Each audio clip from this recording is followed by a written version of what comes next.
वही राजस्थान की आन बान और शान रेगिस्तान का कल्प वृक्ष आज खतरे में है। चिंता की बात यह है कि इस बार खतरा सिर्फ कुल्हाड़ियों से नहीं बल्कि संरक्षण के उस सवाल पर भी है जिसमें सरकार भरोसा तो दे रही है लेकिन उसके बाद भी आंदोलनकारी उस पर विश्वास नहीं कर पा रहे। अब सवाल यह कि कहीं इसके पीछे विपक्ष की कोई तैयारी तो नहीं जिसके पीछे सत्ता पक्ष बार बार इशारे भी कर रहा है। क्या यह भरोसे की कमी है जो सरकार और आंदोलनकारियों के बीच गहरी खाई बन चुकी है या फिर सियासी हवा का असर है? आखिर कहां फंसा है पेच और पश्चिमी राजस्थान में लोग इतने आक्रामक क्यों दिख रहे हैं? समझने के लिए यह रिपोर्ट आपको दिखाते हैं।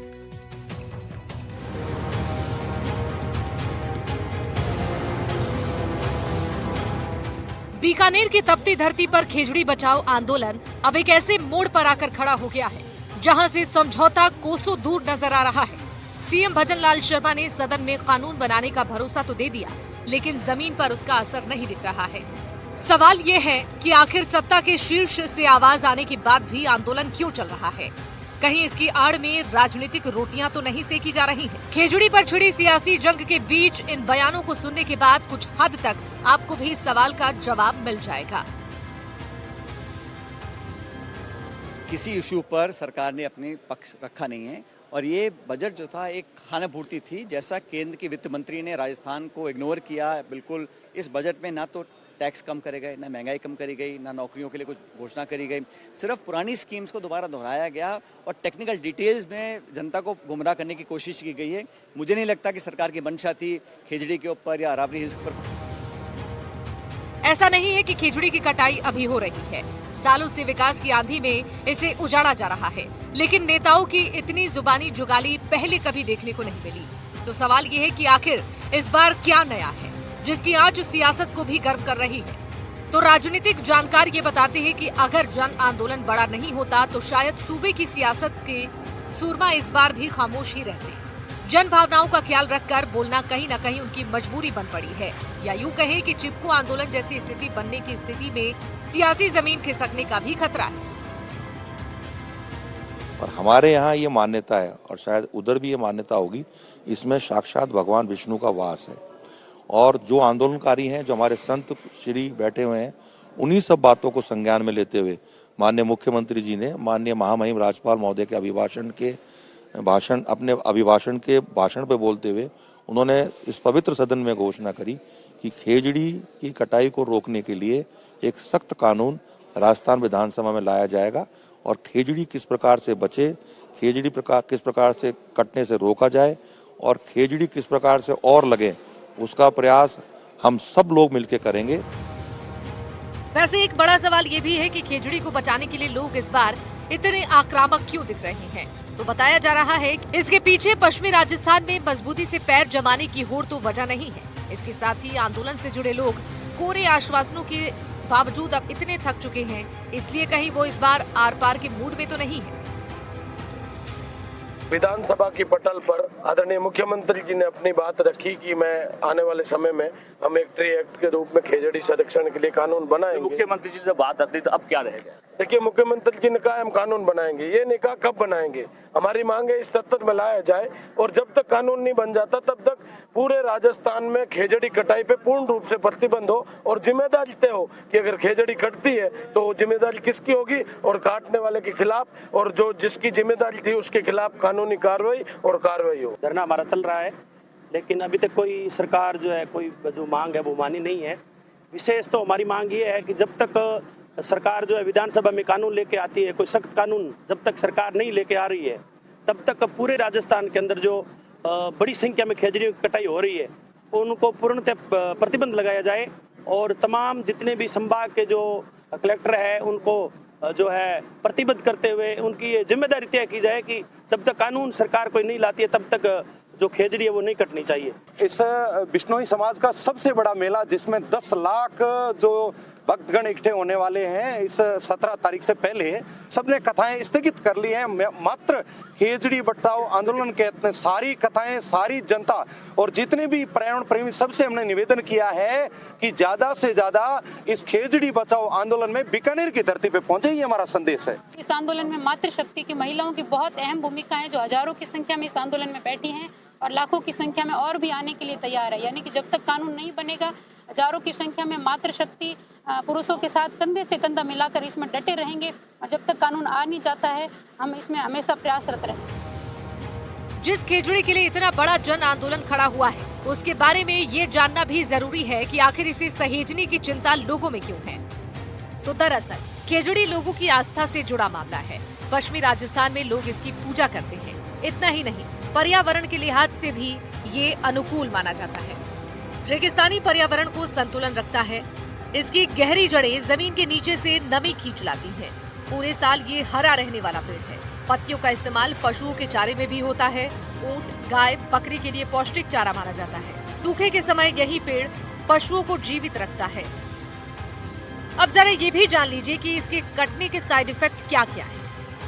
मरुस्थलीकरण तेजी से बढ़ेगा, मिट्टी की गुणवत्ता में गिरावट आएगी, तापमान और धूल भरी आंधियों में बढ़ोतरी होगी, पशुपालन पर गंभीर असर होगा। यानी खेजड़ी आस्था के साथ साथ लोगों के जीवन से भी जुड़ा है।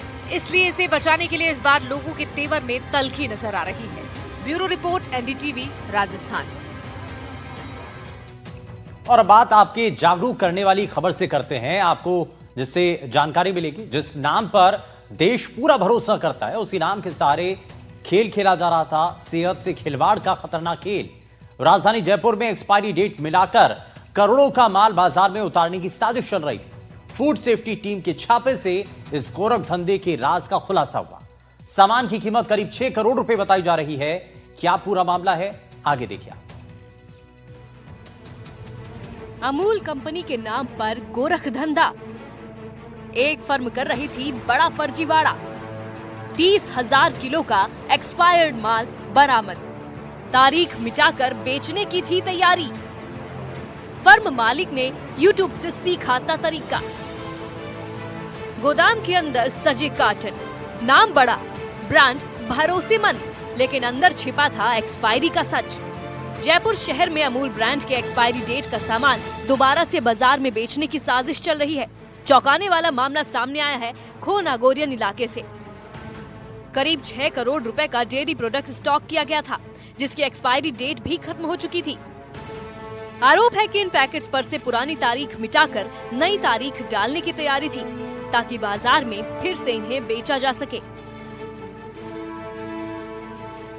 जयपुर में अमूल कंपनी का एक्सपायरी डेट का सामान और माल जो है वो पकड़ा है। फूड सेफ्टी टीम ने खोनागरिया इलाके में एक बड़ी दबिश मारी है और लगभग 30,000 किलो का अमूल का एक्सपायरी डेट का सामान जब्त किया गया। मैं इस समय फैक्ट्री पर मौजूद हूँ। यहाँ पर देर रात फूड सेफ्टी की टीम ने दबिश मारी और इस समय इस फैक्ट्री को सीज कर दिया गया है और यहाँ पर ताले जो है वो लगा दिए गए हैं।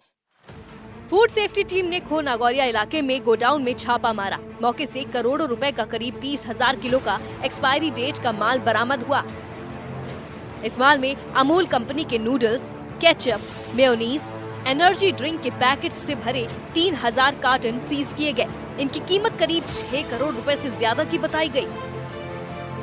जो तस्वीरों में आप देख रहे हैं, ये वही फैक्ट्री है जो कि मौत की फैक्ट्री है। यहाँ से अमूल का जो एफएमजी से जुड़े जो प्रोडक्ट होते हैं वो दोबारा से बाजार में जाने वाले, जो एक्सपायरी हो चुके हैं, यानी कि साल 2 साल उनकी डेट होती है, वो उस डेट को एक्सपायर हो चुके और उसको दोबारा से बाजार में जो है वो चलाने की साजिश थी। लेकिन उससे पहले ही फूड सेफ्टी टीम को शिकायत मिली, उसके बाद दबिश मारी गई। CMHO सेकंड ने ये जो कार्रवाई है वो की है। आप अंदर फैक्ट्री में देखेंगे तो आपको एनर्जी ड्रिंक दिखाई देगी, जो अमूल है उसके केचप आप दिखाई देंगे, अमूल के घी, अमूल का दूध, अमूल का मेयोनीज, यानी कि खाने पीने से जुड़े हुए तमाम अमूल के जो ब्रांड है वो यहाँ पर आप दिखाई देंगे। अमूल एक रेपुटेड ब्रांड है और उसको आसानी से हर घर हर रसोई में लोग विश्वास करके खाते हैं। लेकिन किसे पता था कि ये जो एक्सपायरी डेट का जो माल है उसको भी दोबारा से बाजार में जो है वो चलाया जाता है।